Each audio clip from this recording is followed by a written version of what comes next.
sa aking channel, TOFC. Kung first time po ninyo manood, don't forget to click like and subscribe.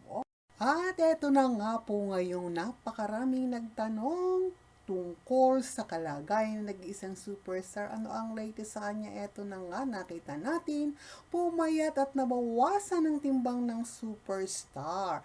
Bagamat balita lamang na nagkakaroon siya ng health treatment at nangangalaga din sa kanyang ika nga ay beauty enhancement, ay eto't nakita na natin ang latest kay Ate Guy. Gaya nga po ng post ng direktor na si Adolf Alex, ay siya pa rin pala ang magdidire ng Mananambal at meron pang gagawin. Ito ang sequel ng Bona.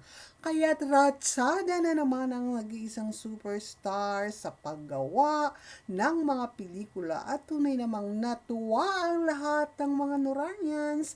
Tayo po ay nasabik ng husto matapos ang kanyang 70th birthday celebration, ay eto't nakita nating muli for more than 2 months at nalaman natin ang mga latest na ganap sa nag-iisa nating superstar. Yan lamang po para sa video ito. Hanggang sa muli, maraming salamat at sana po ay lagi tayong magpasalamat sa Diyos.